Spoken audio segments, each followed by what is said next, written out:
Hey guys, your friendly neighborhood natty here. My name is Matthew, and today's video is going to be an unboxing of the Henry Big Boy Revolver.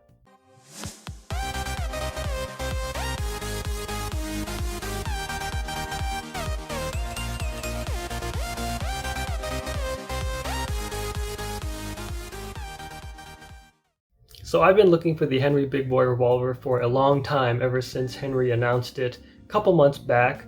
I did enlist the help of a Shields associate. I kind of gave them my information, number to call me in case they ever came across the gun. I think the guy did come across one before, but it was the bird's head grip, which is not what I wanted. I wanted the gunfighter grip. And then I think about 2 to 3 days ago, he called me again. I was about to film another video, which is very lucky I caught him because I keep my phone in bedtime mode, so it's black and gray. That way it's saves battery. And I just happened to look at my phone and I was getting a call because you don't get calls, you don't get noise, movement, nothing like that when you put it on bedtime mode. And yeah, I answered the call and he said, hey, you know, I found it. I got the Henry Big Boy Revolver. It's the one that you want with the gunfighter grip instead of the bird's head grip. And I said, that's awesome, you know. I can come down Saturday. I couldn't do Friday just because I work to 8 to 4 and then I like to kind of catch up on YouTube, or rather get ahead in YouTube. So I was able to go down on Saturday. I went there with Big Brother Natty.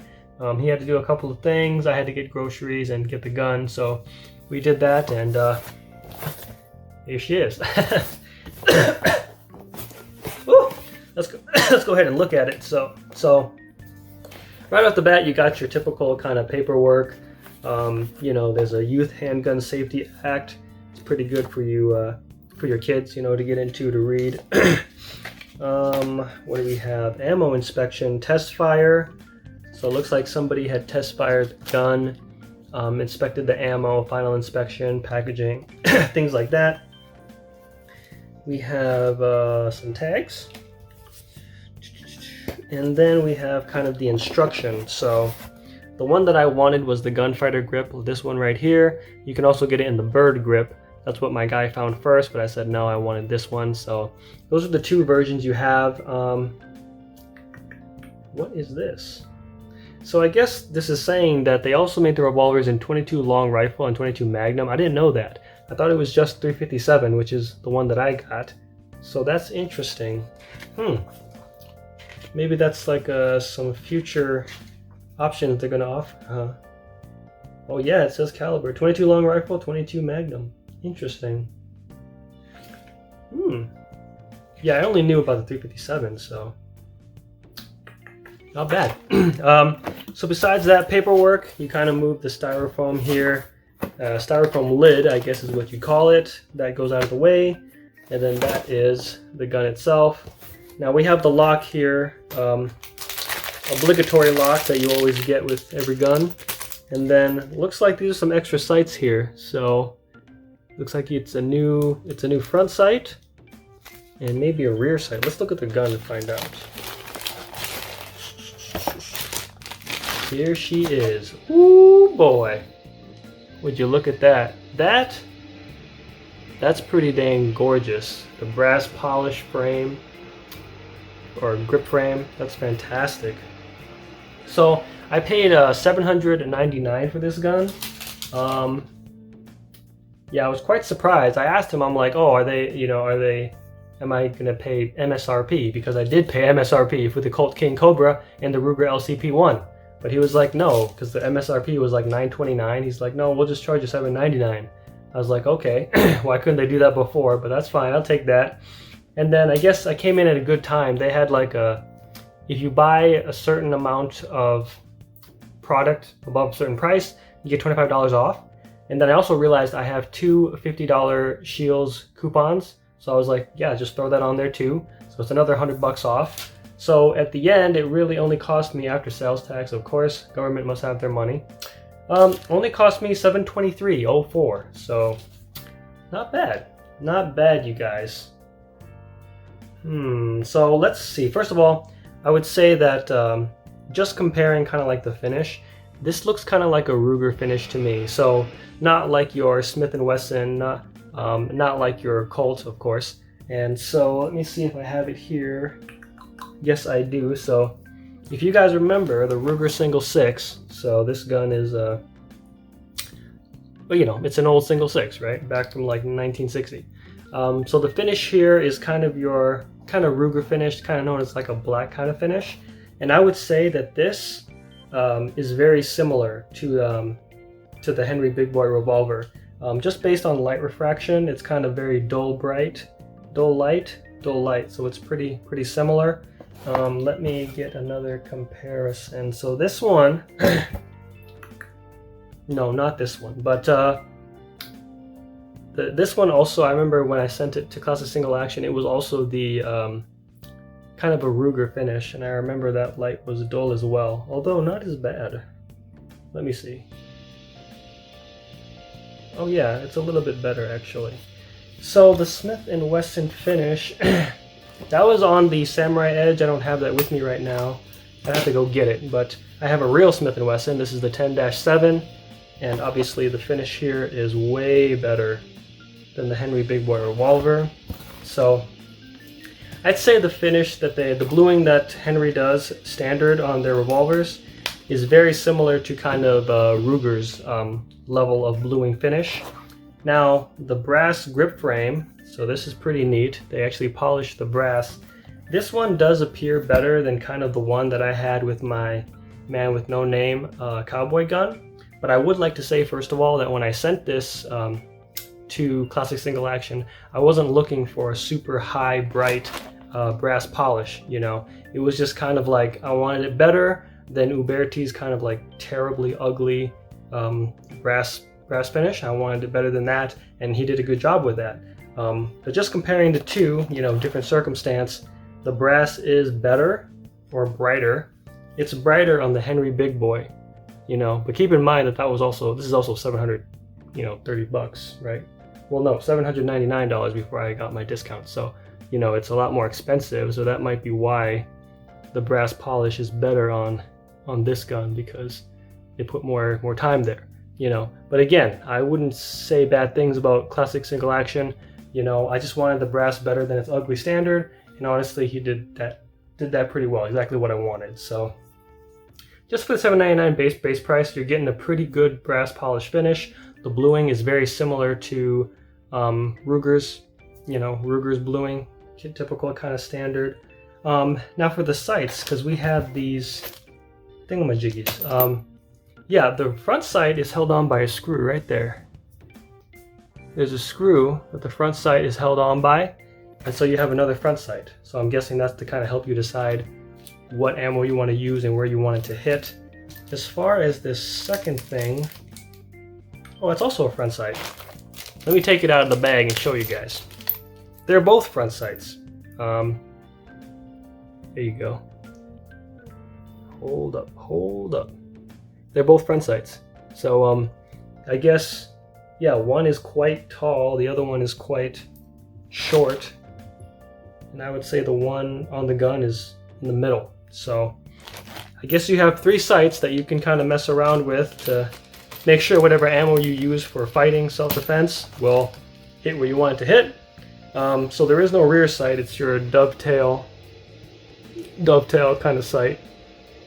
Ooh, that's hard to aim when you're not looking through the gun. Kind of like that. Let's see, what else? A very small hammer. That's a very small hammer, you guys. Compared to like any other hammer you see. Cowboy gun's not a good example, but you know, that's a very flashy hammer. It's a much smaller hammer. And then the cylinder release is kind of like a, I would say it's like a Smith. Kind of depends, but you know, you push that forward and then the gun unlocks, and we have this, I don't know, protection. The cylinder looks bigger to me too. Let me look at a K-frame. Well, let me look at the Colts. We love our Colts, and I do too. So we have the Colt Official Police, and I would say, ooh, it's pretty close. The Colt Official Police and the Henry Big Boy Revolver are very similar. Very similar in size. I will say that the cylinder is bigger on the big boy revolver, just barely, but I can tell it's bigger. But yeah, very close to each other for sure. And maybe the trigger guard is a little longer on the Cult Official Police. Very interesting.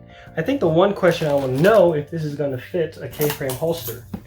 Now I have to give a warning. This holster is I did buy it as a K-frame holster, but it's very liberal. You know, it can take kind of like a lot of shapes and sizes. So if you got like a dedicated K-frame, I would have no doubt it wouldn't work. Okay, so this is a very open-ended kind of a holster. So this, I know this fits my Official Police. I'll show you guys again just for good measure. You know, and that's about how much looseness I want, you know, because when I want to draw the gun, I want to draw the gun. I don't need it to be tight. I don't want to fight with it. So let's try the big boy revolver and this holster here. And it's the same thing. It's got that nice kind of acceptable looseness. Easy to draw the gun. That's exactly what I want. So that fits the K-frame, quote unquote, holster. Again, it's very open to a lot of guns. You know, so if you got a dedicated K-frame, I don't think that this would work. But for something like that, I think it does just fine. Let's look at, well, let's see what the trigger pulls are like. Single action and double action. There's your ejector rod, so it's pretty stout there. Let's take the snap caps out of my Official Police. And we're going to put them in the Henry Big Boy Revolver. Let's see what it's like. What kind of trigger pull are we getting for 800 bucks? You know, $799.99. What is it? Okay. Oh boy, guys. I'm going to tell you, that's a very heavy trigger. Stuck there. I also have a tendency to not let go of the trigger. That might have been me. Let me try one more time. Make sure it was me. Oh yeah, that was me. So I can lock up the... This happens a lot. I lock up the gun when I don't let the trigger fully release. So basically it's not an issue. Just make sure you let the trigger go back all the way before you pull again. And as I mentioned, this double action is... Oh, I would say that it's kind of substandard. It's very substandard. You know, there are better double action triggers out there, you know, at a pretty similar price. So I'd be a little disappointed. Also, just for me too, because I practice double action all the time. You know, I have very strong fingers, and it's just surprising that that's kind of, well, let's be a little bit fair. You know, I do have little girl hands, so maybe I'm just not reaching the trigger, but I feel like the weight of it is, it's a little heavy. And I'm not sure if a lot of the $799 went into polishing for a good double action trigger, you know? But let's look at the single action now. Okay.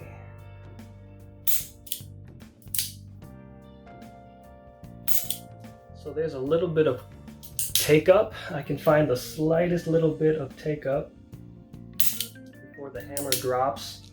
I don't like that. I'd rather the gun just go when it's time to go, but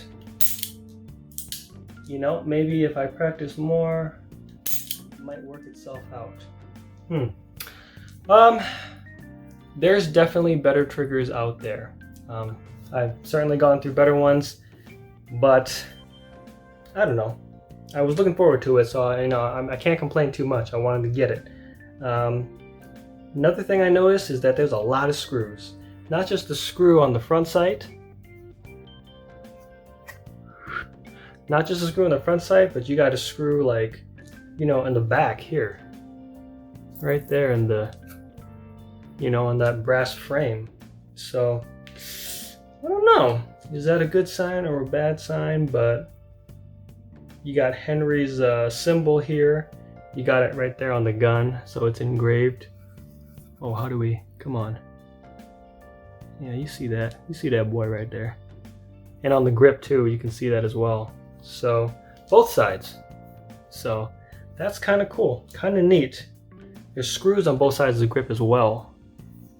So you'd have to take out both of them if you wanted to change the grip.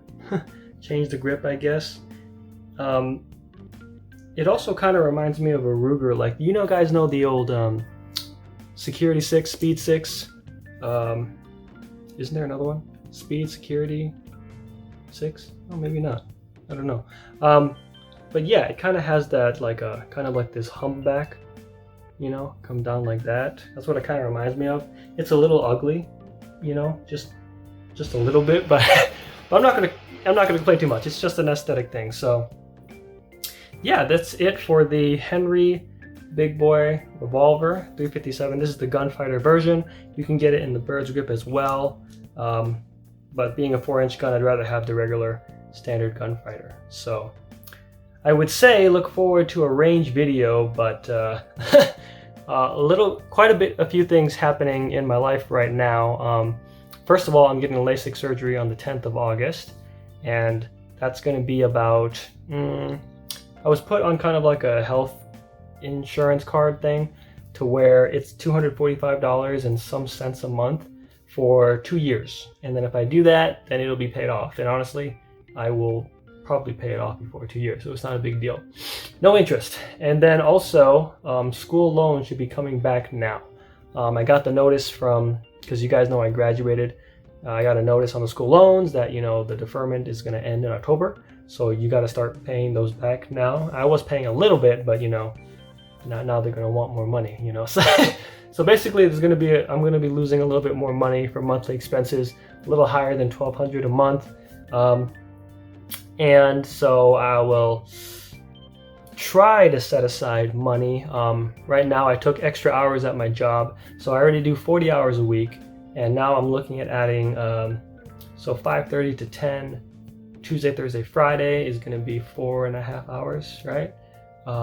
So that's 13.5 hours. So 53.5 hours a week. I'm hoping that can offset some of the monthly costs from the LASIK and the school, and then maybe have some cash left to buy some ammo and go to the range. So I don't want to lie to you guys. I'm not going to promise anything I can't, but I'm going to do what I can so that we can test this boy. And I know we'd have other guns to test too. I just finished the AP5M range test 4. I still got to put that up. I still got to put up the Cimarron Richard Mason. I shot that gun. I got to put that up. I know I probably need to still shoot the Dan Wesson pistol pack. Some of you guys asked about that one. And then the Model 29. It was supposed to be a presentation video, but honestly, I just might shoot it because, you know, it's been so long. So I apologize for the delay, but hopefully things will come in order soon. But yes, that's it for the unboxing of the Henry Big Boy Revolver. If you guys have any questions, comments, please let me know. Please like, comment, subscribe, and I'll see you next time, okay? Bye now. You learned martial arts! Martial arts, good!